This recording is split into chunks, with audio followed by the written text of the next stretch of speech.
ଆଉ ଆଜି ଆମର ଅଖିଳ ବିଶ୍ୱ ଗାୟତ୍ରୀ ପରିବାର ଝରିଗାଁ ବ୍ଲକ ତରଫରୁ ଆମେ ଜଗନ୍ନାଥ ସ୍ୱଚ୍ଛତା ଅଭିଯାନ ଆମର କରାଯାଇଥିଲା। ଆଉ ଏଥିରେ ଆମର ପୁରୀରେ ପ୍ରତିବର୍ଷ ଆମର ଶାନ୍ତିକୁଞ୍ଜ ହରିଦ୍ୱାର ତରଫରୁ ସ୍ୱଚ୍ଛତା ଅଭିଯାନ କରାଯାଇଥାଏ। ତ ସେଇଭଳି ଆମର ଜିଲ୍ଲାରେ ମଧ୍ୟ ଏହି ବର୍ଷ ଆମେ ପ୍ରତି ବ୍ଲକରେ ଜଗନ୍ନାଥ ସ୍ୱଚ୍ଛତା ଅଭିଯାନ ଆମେ କରିଥିଲୁ।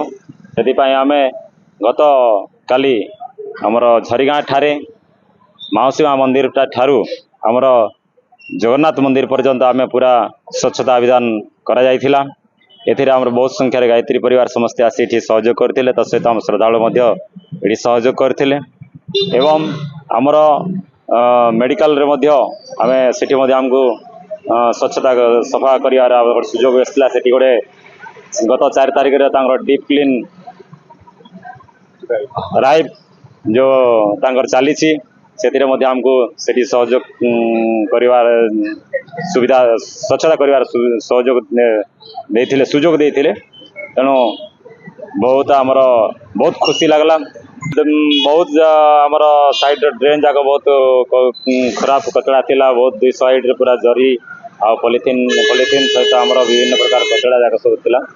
ଆଉ ସେଠିକୁ ଆମେ ପୁରା ମାଉସୀ ମା ମନ୍ଦିର ଠାରୁ ଆରମ୍ଭ କରିକରି ରାସ୍ତାରେ ଅନେକ ପ୍ରକାର ଗୋବର ଥିଲା, ବହୁତ କିଛି ଅଳିଆ ଆବର୍ଜନା ଯୋଉଠି ଲୋକ ଖସିଯିବାର ମଧ୍ୟ ସମ୍ଭାବନା ଥିଲା। ତେଣୁ ସେଇଟା ପାଇଁ ଆଉ ଦୁଇ ସାଇଡରେ ଯୋଉ ଡ୍ରେନରେ ମଧ୍ୟ ବହୁତ ଯୋଉ କଚଡ଼ା ଯାକ ଜମା ହେଇଥିଲା। ଆଉ ରାସ୍ତା କଡ଼ରେ ମଧ୍ୟ ପାଣି ଜମା ହେଇଥିଲା, ଯାହାଫଳରେ ଆମେ ଦେଖିଲୁ ଯେ ଲୋକମାନେ ବହୁତ ସଂଖ୍ୟାରେ ଯୋଉ ବହୁତ ଭିଡ଼ ଥିଲା।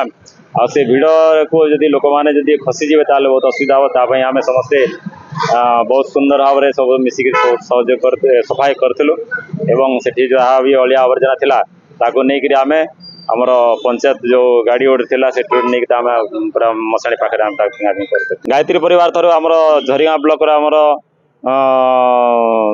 ଯୋଉଟା ତେଲନଦୀ ପଞ୍ଚାୟତର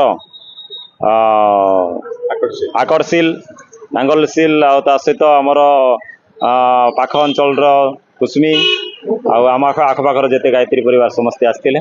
ଆଉ ସେଠି ଆମ ସମସ୍ତଙ୍କୁ ସେ ସଫେଇ ଅଭିଯାନରେ ସହଯୋଗ କରୁଥିଲେ। देखो बहुत सुंदर जे गतकाली जो कार्यक्रम होता आम अखिल विश्व गायत्री परिवार तरफ एवं आमर राष्ट्रीय स्वयंसेवक संघ तरफ जो कार्यक्रम होता प्रथम तो गायत्री परिवार पूरा बड़दाण्ड आम श्रीजीव बाहुड़ा यात्रा बड़दाण्ड सफाई करते। रास्ता कड़े जो पानी जमी थिला पानी पूरा निष्कासन होता आउ गोबर जहाँ भी पड़ता कि कचरा पड़ता से जो सफा होता। आपर जो बाहुड़ा यात्रा रे जो सुरक्षा विभाग पे आम राष्ट्रीय स्वयंसेवक संघर भाई माने बहुत सहयोग करते। आम नवरंगपुर जिलार भाई माने एवं आम झरिगाँ खंडर भाई माने बहुत सहयोग करते। ता सहित आम जो मुझे गोटे जिन समस्त कहवाक चाहिए जे बर्तमान वर्षा दिन आउ जहाँफल कि आम कोस्टाल बेल्ट जो भाया झाड़ापाई तार प्रकोप बढ़ी चलती। तो बर्तमान समस्ते आम सचेतन हवा दरकार जे आम सब हाथ धोईकी खाइबा ता सहित आम घर चारिपटे पानी जमवा को न देवा सफा सुतरा रखा जहाँफल कि पानी जमवा फल जो मलेरिया जो मशा बढ़ुची जहाँफल डेंगू और मलेरिया हमार संभावना अधिक अच्छी। तो समस्त को अनुरोध जे निज घर चारिपटे निज गाँ को निज साही को सफा स्वच्छ रखा एति ध्यान देवा। आउ बहुत सुंदर माने स्वागतजोग्य पदक्षेप एवं प्रशंसनीय जे आम जो गायत्री परिवार एवं राष्ट्रीय स्वयंसेवक संघ जो भाया कार्य कर सबू उन्नतिमूलक कार्य सहयोग कर बहुत बहुत धन्यवाद।